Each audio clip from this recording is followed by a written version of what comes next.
selamat pagi, semangat pagi semuanya. Saya melihat wajah-wajah yang penuh sukacita. Izinkan saya Yori Roy dari Student Life ingin sedikit membagikan. Saya cuma punya waktu 20 menit untuk menjelaskan, tapi saya harap dengan waktu 20 menit ini teman-teman bisa tercerahkan. Apa sih PKM itu ya? Program Kreativitas Mahasiswa. Jadi PKM atau program kreativitas mahasiswa ini adalah suatu kegiatan yang menstimulus, merangsang mahasiswa untuk berpikir kreatif, inovatif, solutif, dan konstruktif. Di mana mahasiswa diberi peluang untuk mengimplementasikan kemampuan, keahlian, sikap tanggung jawab dengan membangun kerjasama tim demi mengembangkan kemandirian melalui kegiatan kreatif dalam bidang ilmu yang ditekuni. Nah, apa bedanya dengan stimulus di kelas? Emang kalau di kelas nggak inovatif, nggak solutif, nggak konstruktif. Di kelas itu adalah apa yang kita terima. Tetapi ketika berbicara mengimplementasikan, ada satu wadah yang namanya program kreativitas. Nah, ada yang unik dari program kreativitas mahasiswa ini, karena ini adalah satu kompetisi, teman-teman. Kompetisi dari kita, UPH, dengan seluruh mahasiswa di berbagai kampus di Indonesia. Ya. Nah, latar belakang kenapa program kreativitas mahasiswa ini muncul adalah terkait dengan kualitas lulusan. Lulusan perguruan tinggi itu dituntut. Ini kalau bicara kata dituntut, kalau orang hukum itu menganggap itu sesuatu yang sangat serius. Dituntut untuk memiliki academic knowledge pertama, skill of thinking kedua, management skill ketiga, dan communication skill. Skill of thinking itu misalnya creative thinking, critical thinking. Nah, academic of knowledge itu yang kita terima ketika kita di kelas. Itu bisa diterjemahkan dalam bentuk indeks prestasi. Tetapi sisi-sisi lain itu banyak sekali yang bisa kita peroleh ketika kita melakukan program kreativitas mahasiswa. Nah, lulusan perguruan tinggi dituntut, garis bawahi dituntut untuk memiliki 4 hal ini. Nah, kekurangan salah satu dari keempat keterampilan atau kemahiran ini dapat menyebabkan berkurangnya mutu lulusan. Makanya jangan heran, ada anak IPK-nya tinggi, tapi akhirnya nggak bisa dipakai. Karena apa? Dia communication skill, skill of thinking, management skill-nya lemah. Ya, jadi makanya pemerintah mendorong kita untuk meningkatkan kualitas lulusan dengan program kreativitas mahasiswa. Jadi tujuan tadi sudah dijelaskan oleh Pak Andri, saya lanjut saja. Ada bidang-bidang program kreativitas mahasiswa. Secara garis besar, ini dibagi atas 3 kelompok. Yang pertama, PKM 5 bidang, terdiri dari PKMR, PKMK, PKMPM, PKMPI, dan PKMKC. Kemudian PKM Gagasan Futuristik Konstruktif atau PKM GFK, sama PKMAI dan PKM GT. Nah, ini sengaja saya bikin hanya ringkasan saja, supaya teman-teman bertanya-tanya, apa itu PKMKR? PKMK apaan? Apa PKMPM? Saya jelaskan di lembar yang berikut ya. Stay tune. Jadi untuk PKM yang 5 bidang, PKMR itu adalah bidang riset. Kalau teman-teman suka melakukan riset ilmu pengetahuan, teknologi, mengungkap informasi baru, ini silakan. Anggota untuk kelompok PKM ini adalah 3-5 orang. Silakan mulai pilih-pilih, pikir-pikir siapa ya. Yang suka dengan riset silakan.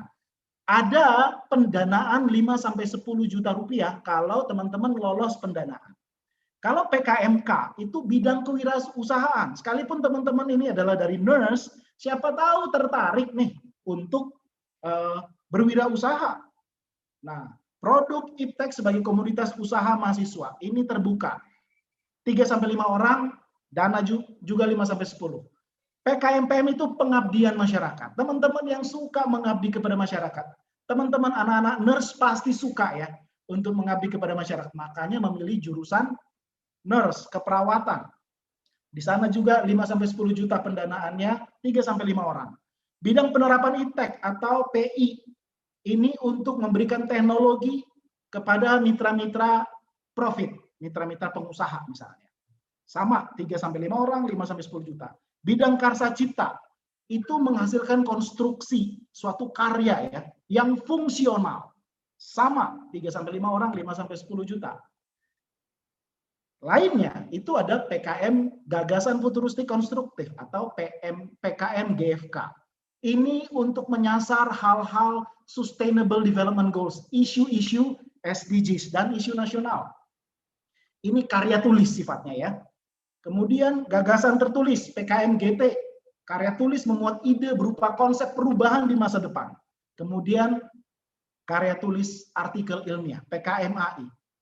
Ini juga, jadi 3 ini seperti karya tulis sifatnya, 3-5 orang, 5-10 juta pendanaannya kalau teman-teman lolos. Nah, mungkin teman-teman bertanya, saya tertarik Pak, bagaimana prosedurnya? Simple saja. Ini saya baru menjelaskan sampai prosedur pendanaan ya, karena ada yang lebih besar daripada pendanaan itu. Nah, kalau teman-teman lihat, jadi Dikti awal-awal akan menerbitkan pengumuman pelaksanaan program, bisa lihat di paling bawah, mengumumkan pelaksanaan program PKM. Kemudian operator, dalam hal ini di UPH itu Student Life, akan mensosialisasikan seperti yang terjadi sekarang. Kemudian akan memberikan pembekalan awal terkait PKM, tahun yang bersangkutan. Langkah ketiga, mahasiswa membuat kelompok dan mendapatkan dosen pembimbing. Ya, nanti teman-teman tidak sendirian, ada dosen pembimbing yang membimbing kamu membuat proposal.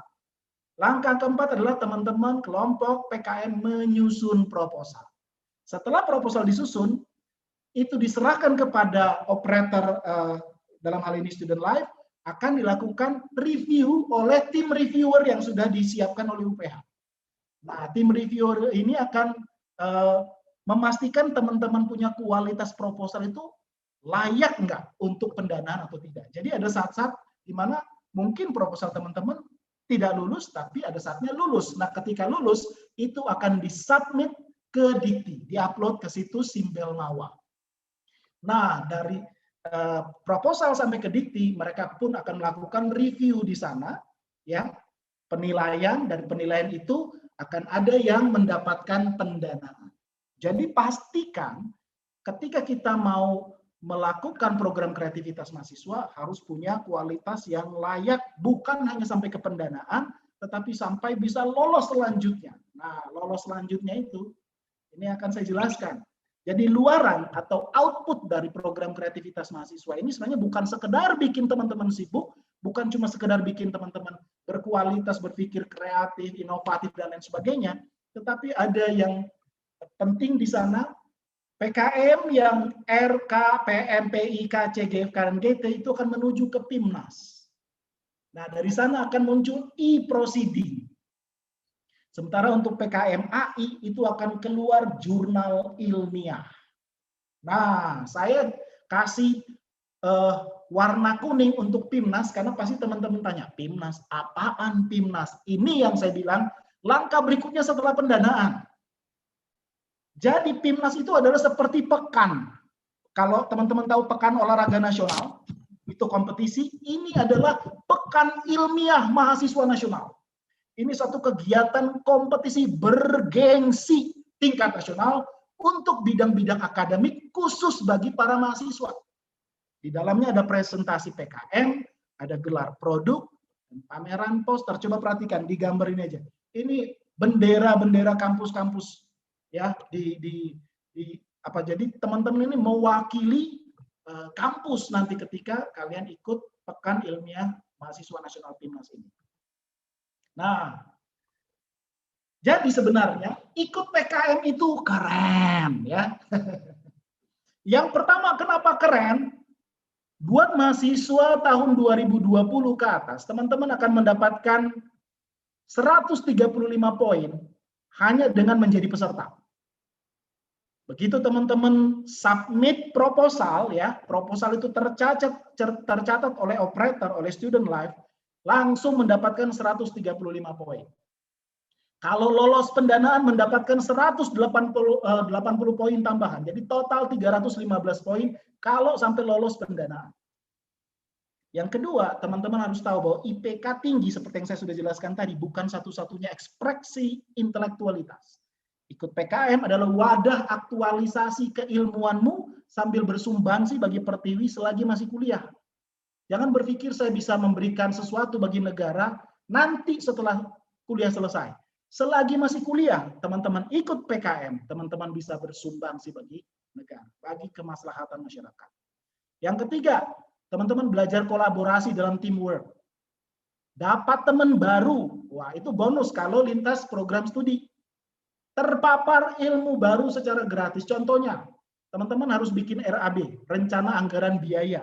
Itu adalah ilmu baru. Di nursing mungkin nggak dapat. Yang kelima, melatih kemampuan menulis. Jadi selagi belum skripsi, kemampuan menulis sudah diasah. Diasah itu lewat latihan-latihan. Salah satu latihan adalah program kreativitas mahasiswa. Jadi kita belajar menulis secara terstruktur dan taat aturan. Karena ada aturan-aturannya, sistematika dalam menulis PKM. Yang terakhir, melatih ketajaman berpikir sistematis dan kreatif. Ada orang yang sistematis tapi nggak kreatif. Ada orang kreatif tapi nggak sistematis. Jadi teman-teman ketika ikut PKM memastikan diri terlatih ketajaman berpikir sistematis dan kreatif. Jadi kamu adalah mahasiswa keren dengan kamu ikut PKM. Adakah kamu mahasiswa keren? Mahasiswa yang ikut PKM adalah mahasiswa yang suka cari masalah. Suka cari masalah. Mungkin teman-teman konotasinya negatif ya.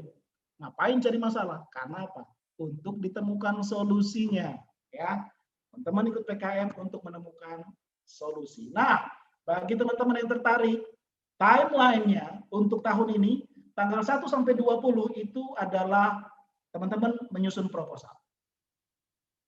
Kemudian 21 sampai 25, proposal yang teman-teman susun itu akan masuk di review oleh reviewer UPH. Tanggal 26 sampai 28 itu akan disubmit ke Simbel Mawar. Jadi waktu kita ini terbatas, segera daftarkan diri teman-teman, bikin grup, akan kami bantu untuk mendapatkan dosen pembimbing yang pasti dari dosen nursing ya untuk teman-teman, dan bikin proposal. Nah, selanjutnya ada informasi PKM. Ini ada beberapa materi video sosialisasi, materi bimbingan teknis, kemudian ada ketentuan lengkap PKM. Ini semua ada di sini. Tolong pastikan untuk teman-teman bisa screenshot untuk ada tindak lanjutnya. Mungkin demikian dari saya kembalikan ke moderator Pak Dwi Nugroho. Terima kasih, Tuhan memberkati kita semua.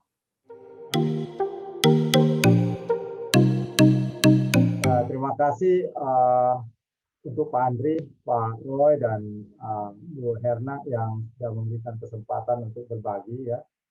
Nah, ini saya tidak tahu ya sampai di mana adik-adik punya pengetahuan tentang PKM. Tadi Pak Roy sudah menjelaskan, saya pikir sangat jelas gitu ya. Nah, saya ada beberapa slide yang mungkin sama juga dengan Pak Roy, tapi penekanannya agak beda. Oke, jadi saya diminta untuk sharing tentang pengalaman dan juga membagikan tips lolos PKM. Ya, ini kita masuk saja tanpa berlama ya. Ini sedikit mengulangi lagi yang dikatakan oleh Pak Ade dan Pak Roy ya tentang keuntungan PKM bagi mahasiswa. Bisa jadi bahan CV nih, memperpanjang kurikulum vitae daripada yang kalian sudah peroleh gitu ya. Dan dalam pengalaman saya, mahasiswa saya itu bisa mendapatkan beasiswa ya, bisa mendapat beasiswa secara full dan belajar di luar negeri ya. Karena salah satunya juga itu penilaian karena mempunyai prestasi di bidang PKM ya. Dan selain itu juga cari kerja juga gampang gitu ya. Nah, kalau bagi saya gitu ya, bagi dosen gitu ya, ini merupakan satu cara juga untuk mereview tentang apa yang kita sudah lakukan, karena dengan mengikuti kegiatan nasional ini kita tahu nih sampai di mana nih kemampuan daripada mahasiswa kita dan proses pengajaran kita gitu ya. Jadi ini kayak external review kalau bagi saya sebagai dosen. Nah, ini juga seperti tadi juga Pak Roy juga atau Pak Adi sudah sampaikan ya, bisa menjadi bagian daripada kurikulum kampus Merdeka ya, dan sekarang sedang digarap.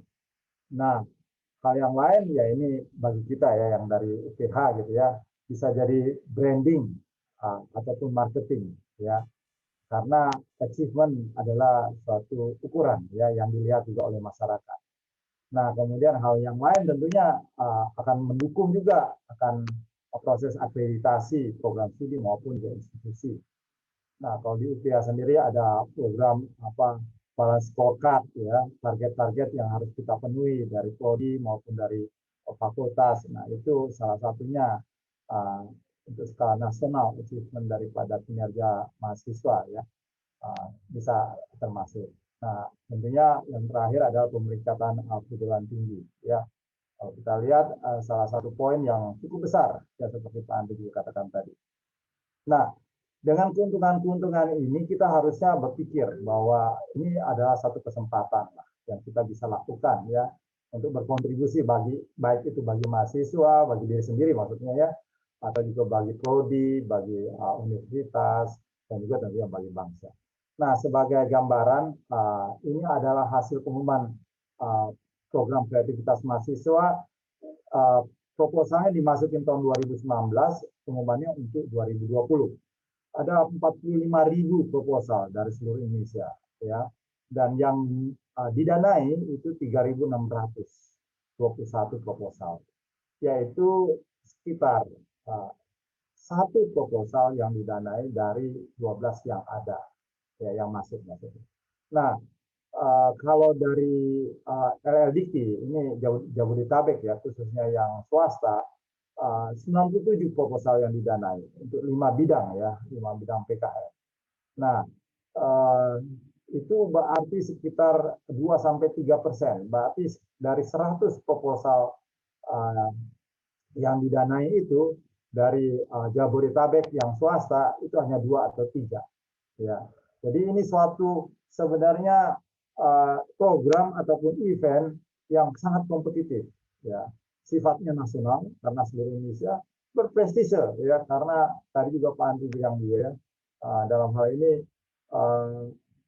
Pak Roy juga cerita tentang Timnas ya, ada bendera-bendera universitas di mana suatu tempat ajang di mana universitas menampakkan diri gitu ya, jarang-jarang gitu ya ajangnya ataupun eventnya jarang gitu ya. Nah, kemudian ini sangat diminati ya, 45.000 ya. Banyak sekali ya proposal yang ada ya. Nah, jadi kita harus taruh di dalam kepala kita ini satu ajang kompetitif ya. Bukan buat tugas ya, atau untuk mendapatkan nilai ya. Tapi ini ajang kompetitif yang secara nasional. Berarti kita berkompetisi dengan yang lain juga ya. Dengan mahasiswa-mahasiswa dari berbagai bidang dan berbagai universitas di seluruh Indonesia ya. Nah, sebagai gambaran untuk supaya kita semua tahu ya tentang PKM di UPH, sampai saat ini kita sebenarnya sudah banyak kali mengikuti ya. Awalnya tahun 2010 seingat saya ya. Dan 2011 kita dapat apa maksudnya ada yang dibiayai ya, ada yang dapat hibah ya, ada yang dapat insentif. Dan kalau dihitung sampai sekarang 2020 ya, itu sudah 31 grup mahasiswa. Jadi rata-rata 3 grup 1 tahun. Itu tapi up and down ya. Ada yang 9, ada yang 0 ya. Jadi ini bervariasi sekali ya. Dan juga selama ini yang kita dapat ya, yang kita pernah dapat adalah PKM penelitian, kewirausahaan, artikel ilmiah, gagasan tertulis dan gagasan futuristik konstruktif ya. Jadi ada 5 bidang ini dari sekitar 6 ya. 5 tambah 2 3 8 bidang ataupun skema yang ada. Nah, kebanyakan sih selama ini mahasiswa biologi ya, bioteknologi itu ya yang berpartisipasi. Dan karena ngajak teman dari elektro, dari bisnis, nah akhirnya ada beberapa mahasiswa dari prodi-prodi yang lain. Jadi ini adalah pencapaian yang ada selama ini. Nah, ini yang tahun lalu ya, ini contoh kita dapat tiga proposal yang di-approve ya, mendapatkan insentif maupun pembiayaan. Nah, ini ada satu gagasan tertulis, satu gagasan futuristik konstruktif, dan satu penelitian. Ini contoh hasil pengumuman Universitas Pelita Harapan nomor 59 ya. Dapat 1 GP itu ya, 1 GFK. Ya, total dana yang diberikan 7 juta. Ini bersifat insentif ya. Kemudian yang ini salah satunya contoh dari yang GFK itu akhirnya terpilih ke ajang berikutnya, ya, stage berikutnya, final, ya, timnas nasional, timnas, ya, bukan ilmiah mahasiswa nasional yang di tahun 2020. Dan itu pertama kali juga UPH ikut serta. Ya, hitung-hitung sih sebenarnya ini berkat Tuhan ya. Sebenarnya balik lagi bisa masuk gimana? Ya ada unsur apa? Nggak tahu, mungkin jurinya berbaik hati juga supaya UPH bisa ikutan. Anyway, ini berkat Tuhan juga untuk kita. Jadi judulnya bulu babi sebagai alternatif kemoterapi kanker ya. Nah, nanti ada tim leadernya Jeremia mungkin akan sharing pada kesempatan kali ini juga. Nah, yang satu lagi adalah penelitian, ini judulnya potensi melinjo ya sebagai agen pengencer darah ya. Dapat dana 5 juta. Kalau ini sifatnya dananya harus dipakai untuk membiayai penelitian yang ada, ya, yang dipropos maksudnya, sehingga tidak boleh dipakai untuk keperluan sendiri. Tapi kalau yang tadi ya, yang GFK ataupun GT ini bersifat insentif katanya. Nah, insentif itu apa? Dikasih cuma-cuma hadiah gitu ya. Jadi itu 100% boleh dipakai untuk kepentingan pribadi mereka yang dapat gitu ya. Nah, ini tadi juga sudah dijelaskan oleh Pak Roy, jadi ada batas waktu. Yang saya mau tunjukin di sini adalah ada batas waktu ya. Seperti tadi juga Pak Roy juga bilang di UPH kalau nggak salah tanggal 20-an ya, tanggal 20 mungkin ya. Nah itu jadi harus diperhatikan ya nggak. Kalau telat gimana? Telat ya nggak bisa mungkin ya. Akhirnya nggak bisa diproses lebih lanjut. Jadi ini ada kaitan juga dengan tips ya istilahnya. Nah, jadi secara umum ya kalau tadi itu pengalaman ya, jadi ini saya mau bagikan tips. Sebenarnya kalau bilang tips lolos 2021 ya susah juga ya. Saya juga belum masukin gitu ya. Tapi ini tips lolos program kreativitas mahasiswa selama inilah ya, dengan reference untuk tahun 2021 gitu. Maksudnya gitu ya. Jadi saya bagi 3 lah gitu ya. Saya pikir ada 3 hal yang perlu diperhatikan kalau bilang tips ya. Tipsnya apa? Nah ini lah, gitu ya. Baca dan pahami informasi.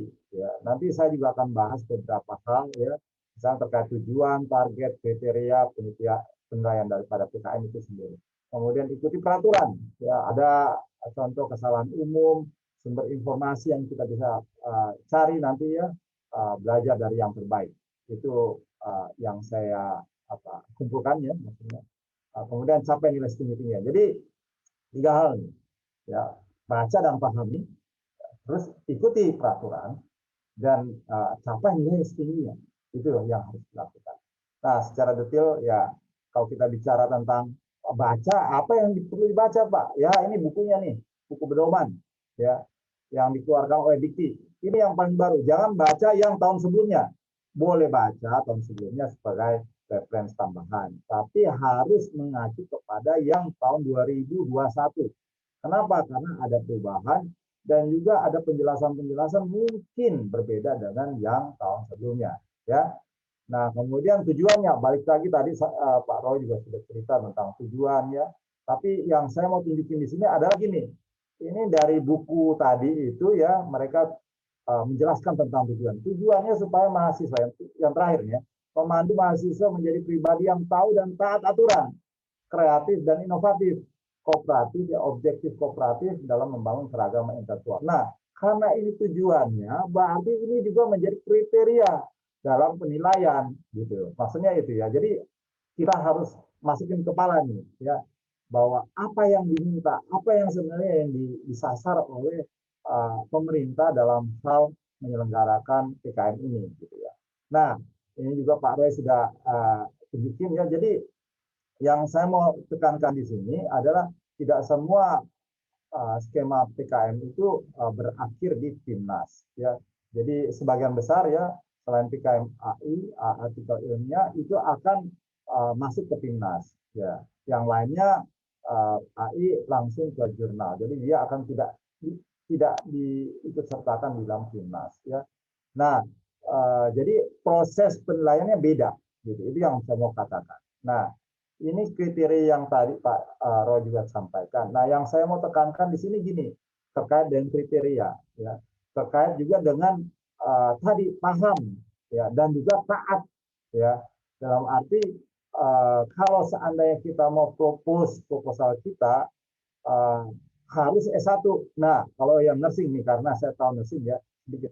Program profesi gimana? Nggak bisa ya, setahu saya ini ya, nggak bisa. Ya, karena itu bukan S1 gitu ya, S1 plus gitu ya. Nah, program diploma kan nggak ada ya. Diploma nggak boleh katanya. Ya, hanya untuk S1 ya. Nah, kemudian anggota 3 sampai 5, 2 boleh nggak? Ya enggak lah. Dibilang 3 sampai 5, 6 boleh nggak? Enggak lah gitu. Kadang-kadang mahasiswa tanya gitu. Ini kasus yang saya alami. Pak, saya mau berdua aja deh. Ya nggak bisa ya.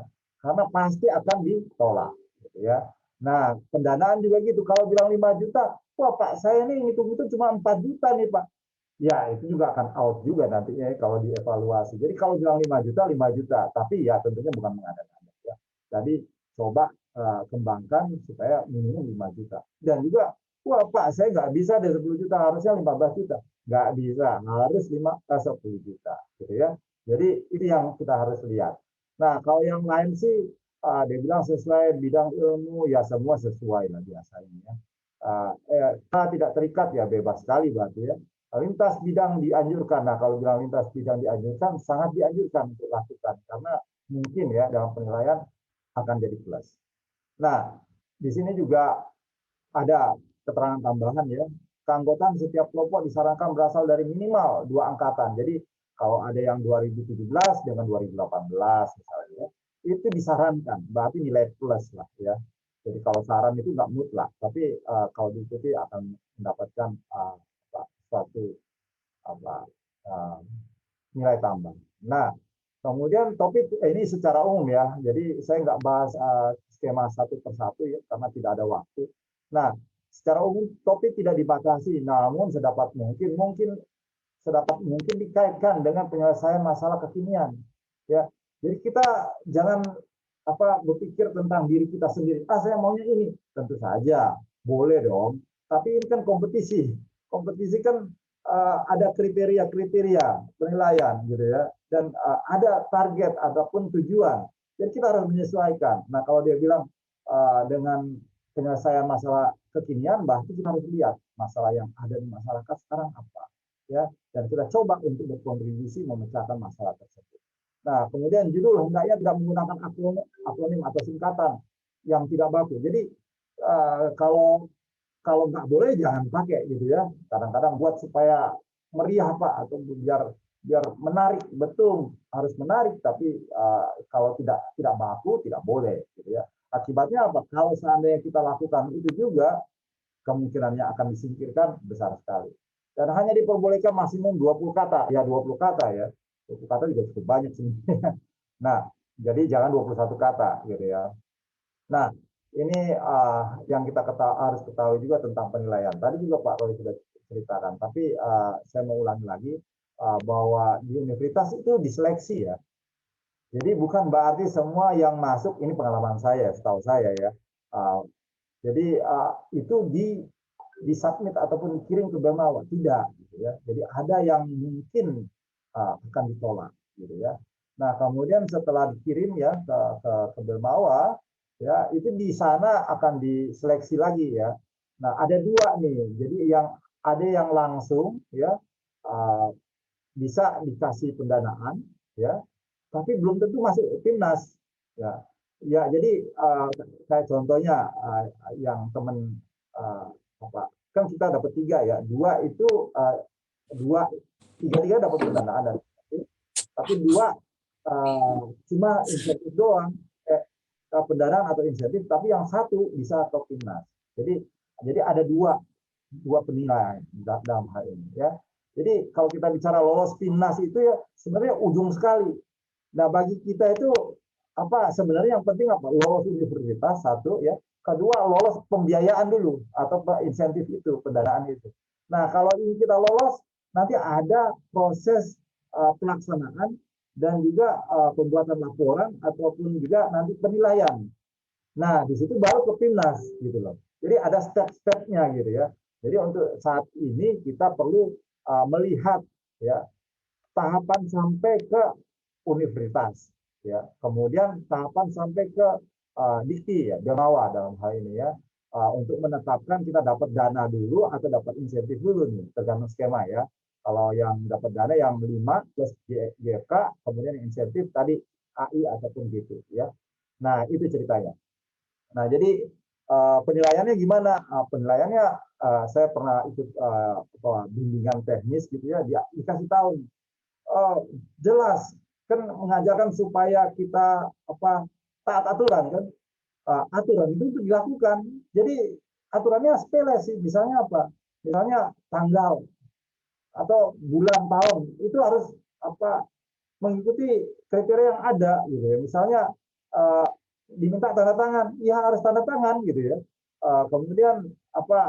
nomor di atas misalnya ya harus ditaruh di atas kan kita biasa praktikin di bawah Pak ini bukan masalah praktikum kita gitu ya ini kita harus mengikuti format ataupun bimbingan guidance yang sudah diberikan gitu ya nah itu contoh nah ini akan dievaluasi oleh tahap pertama ya kalau satu orang katanya ya dan mereka melihat kelengkapan dari para administratif dan juga format-format tersebut misalnya kalau misalnya harus pakai surat misalnya dari partner harus surat dari universitas ya harus gitu ya jadi harus diikutin. Nah, setelah lolos itu katanya baru masuk ke review yang kedua. Nah, ini yang tadi ya, yang tingkat administratif yang banyak mungkin terjadi kesalahan umum dan kita mengalami banyak kali walaupun kontennya sangat bagus karena salah ketik ya, maksudnya salah letakkan nomor jadi masalah.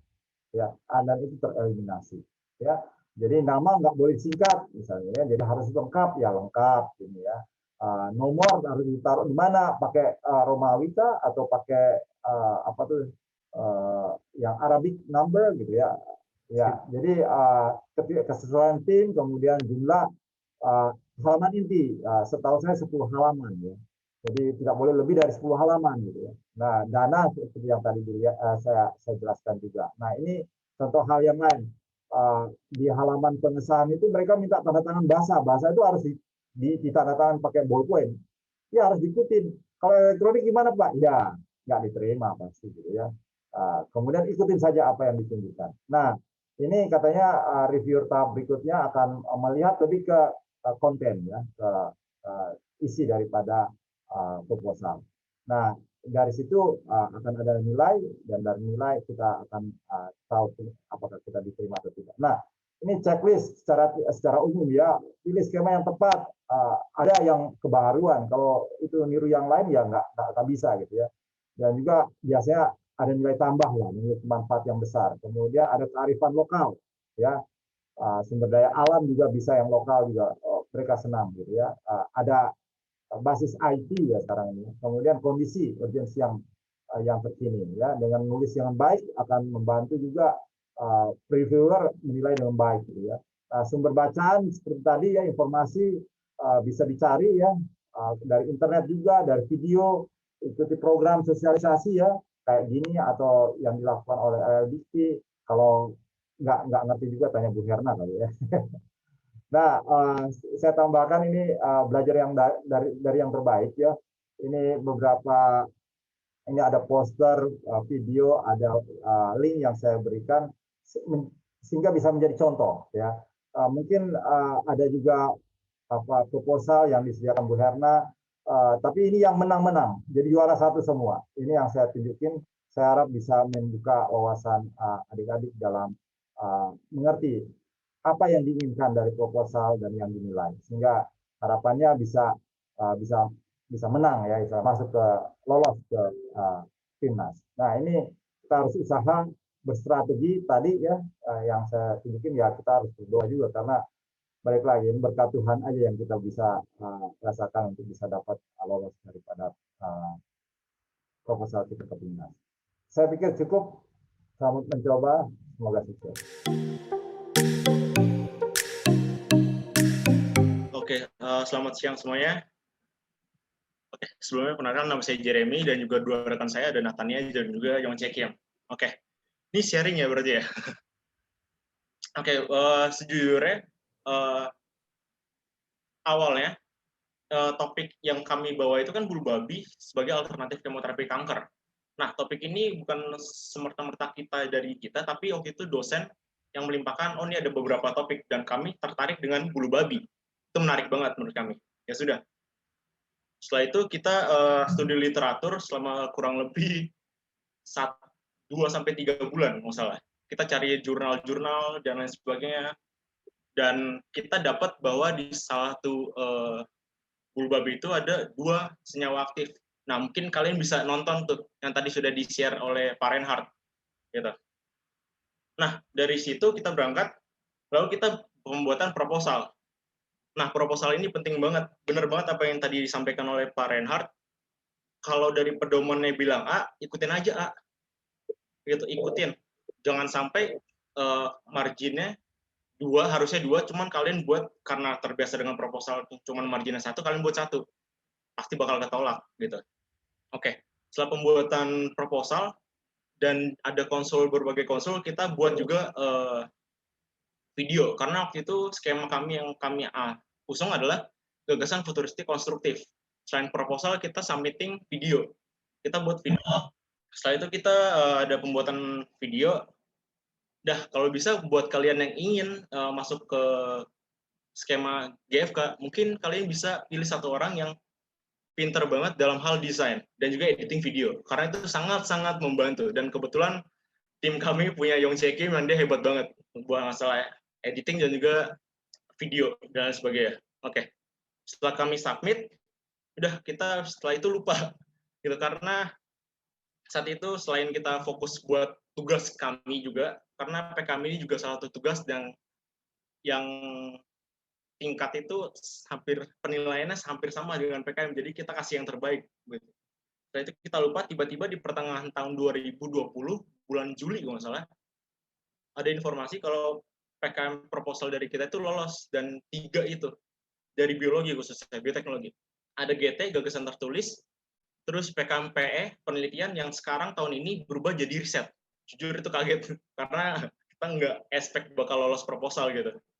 Oke, setelah lolos kita nggak ada pemberitaan sama sekali tentang masuk timnas atau enggak nih. Ya sudah, kita saat itu kami masih magang, jadi kita fokus ke magang aja. Ya sudah, tanggal belum ada persiapan, tiba-tiba di akhir Oktober 2020 kemarin, Pak Reinhardt ngasih kabar kalau 3 proposal dari satu dari 3 proposal yang lolos proposal pendanaan itu cuma proposal kami yang masuk ke PIMNAS. Jujur ini kayak nggak nyangka banget. Tadi Pak Reinhardt udah sampaikan dari 45.000 proposal yang masuk ke PIMNAS itu cuma 600 doang. 600 proposal. Seleksinya ketat banget dan kita nggak expect gitu. Tentu ini bangga karena ini pertama kalinya prodi bioteknologi bisa lolos hingga ke PIMNAS dan tentunya juga bawa bendera UPH. Gitu loh. Ini pertama kali banget prestasi bagi kami secara pribadi dan juga prodi, dan juga keluarga sangat support untuk hal ini. Oke, setelah itu kita ada beberapa persiapan, yaitu pembuatan poster, PowerPoint, dan laporan. Dan yang paling pasti adalah mental, itu dia. Oke, dari poster kita 2 buat, terus PowerPoint, laporan, dan juga mental. Gimana caranya? Ya, kita latihan dengan presentasi di depan dosen-dosen. Gitu. Waktu itu kami kami request sendiri, Pak, kami boleh nggak Pak presentasi depan dosen? Oke, dosen menyiapkan waktu dan kita presentasi di sana. Nah, ketika hari H masuk, yang kami lebih kagetnya lagi adalah judges sana itu kayak notice kalau ini pertama kalinya UPH lolos, kayak wow. Ternyata mereka benar-benar memerhatikan sekali gitu sih. Itu yang dari persiapan hingga ke Pimnas lolos gitu. Untuk tantangan tersendiri mungkin Yongci bisa sharing. Tantangannya apa aja sih? Ya, halo, namaku Yongce. Jadi tantangan kami hadapi itu karena ini daring, Pimnas juga dilakukan secara daring, jadi secara online karena pandemi COVID-19. Jadi kami karena untuk memudahkan presentasi, kami kumpul di satu tempat. Ya, terima kasih kepada UPH karena telah mengizinkan untuk berkumpul di UPH. Jadi kami di situ cuman waktu itu jam presentasi, maksudnya kayak urutan presentasinya nggak dikasih tahu dulu sebelumnya. Jadi di random pada saat itu, pada saat setelah presentasi apa, di random lagi. Jadi kami dari pagi sampai sore harus bersiap di depan layar gitu. Tapi ternyata kita hari kedua ya, kalau nggak salah. Hari pertama dari pagi sampai sore, malam jam 6 atau sekian kami duduk doang di di UPH, tunggu. Ternyata hari itu nggak jadi presentasi, jadi besoknya datang lagi. Apa kita terakhir ya? Kita punya Kita nunggu. waktu itu dapat urutan presentasi di hari pertama cuman di sore-sore banget. Oh Jadi iya, kan iya, kita benar, standby benar. jam setengah tujuh tuh. Lupa. Setengah tujuh kita persiapan. Ya, Ya, tiba-tiba kan udah lama kayak stamina tiba-tiba turun kayak udah males. Tiba-tiba presentasi di akhir-akhir. Wah, tantangan banget kayak. benar. Lupa aku. Menarik. Ya, pokoknya agak terakhir kita diundi, jadi kita sebenarnya udah capek nunggu, ternyata disuruh presentasi, itu sih. Lalu ada juga sebenarnya wifi-nya kurang stabil waktu itu, jadi PPT yang kita tampilin itu sebenarnya kelihatan nggak jelas, sampai tulisan besar pun nggak jelas, nggak kebaca. Itu yang paling ya pasti. Lalu juga format laporan untuk GFK sebenarnya nggak dikasih tahu formatnya, kami nggak tahu formatnya gimana, jadi kami tanya-tanya, cari di internet, terus kami minta konsul dengan dosen kira-kira apa yang harus dimasukin untuk perbaikinya gitu. Ya hasilnya nggak tahu. Lalu juga saat itu proporsi penilaian untuk laporan itu 70%. Oh bukan, laporan itu 30%, presentasi 70%. Tapi karena kami waktu itu laporannya submit telat karena kami juga baru tahu setelah deadline. Jadi kami kehilangan 30% langsung sih waktu itu ya. Tantangan yang terutama itu sebenarnya kurang informasi dari Pimnas itu sih. Yes, baik banget tantangannya. Selain format laporan itu kan di internet pada kita cari minim banget. Sekalipun ada, itu agak sedikit tricky. Kalau kita ikutin, masa sih ngikutin mereka? Ya sudah, jadi kita improve di sana. Kita tanya dosen, konsul dosen, apa aja yang perlu kita masukin. Dan tadi kita sempat kehilangan 30% waktu itu karena ada surat yang mengenai terkait pengumpulan laporan tersampaikan ke kami telat gitu. Jadi kayak ya sudahlah, kita kehilangan 30%, gimana caranya kita memaksimalkan 70% tersebut. Ditambah tadi ada di hari H kendala PPT Wi-Fi tidak stabil. Ya sudah, kita berarti maksimalkan di presentasinya, tanya jawabnya seperti itu. Dan tentu ya itu juga sangat melatih kami banget. Natania mungkin bisa lanjutin. Oke, terima kasih. Jadi halo, nama saya Natania. Lanjut setelah tantangan dari Pimnas, kita mau kasih sedikit tips untuk mahasiswa yang berminat untuk ikut PKM juga. Jadi seperti yang sudah disebutkan berkali-kali sebelumnya juga, perhatikan pedomannya itu benar-benar diperhatiin banget. Karena mereka punya banyak aturan dan ketentuan gitu. Selain pedoman, perhatikan juga semua surat dan pengumuman yang diberikan oleh panitia supaya kejadian melewatkan deadline kayak kita itu jangan sampai terulang lagi. Dan terus format proposal juga penting banget untuk diperhatiin. Karena walau idenya bagus, kalau formatnya salah, biasanya reviewernya udah pas nggak lanjut liatin lagi. Itu untuk yang tahun lalu sih. Untuk tahun ini kriteria penilaiannya seperti apa mungkin bisa dilihat lagi di pedoman. Lalu untuk mahasiswa usahakan pilih topik yang menjawab permasalahan di Indonesia. mungkin lebih bagus kalau bisa fokus ke spesifik ke satu daerah, menjawab permasalahan di daerah tersebut gitu. Atau mungkin di pedomannya minta bahas SDG, yaitu Sustainable Development Goals. Itu mungkin bisa ikuti aja pedomannya mintanya apa. Nah, lalu pas PIMNAS itu nanti ada pameran poster. Jadi tim yang bisa lolos sampai ke PIMNAS nanti akan harus membuat poster. Jadi mungkin usahakan dalam setiap kelompok itu kalian ada yang bisa membuat poster. Dan kalau kalian ingin ikut GFK, ya sebaiknya ada anggota yang mampu membuat video. Terus mungkin Jere mau lanjutin? Ya, itu dari buat UPN, buat kampus mungkin ini kan untuk pertama kali kita masuk ke lolos PIMNAS, mungkin ketika nanti dan kalau terima lagi sampai lolos PIMNAS mungkin bisa memfasilitasi mahasiswa yang lagi akan berperang gitu. Nah, karena ini sangat yang sudah dibicarakan sebelum-sebelumnya akan sangat mempengaruhi daripada akreditasi gitu. Jadi buat kalian semangat banget, kalian mesti semangat dan sering-sering konsul dan cari apapun itu. Dan juga kalau nanti kalian ada yang lolos sampai PIMNAS, good.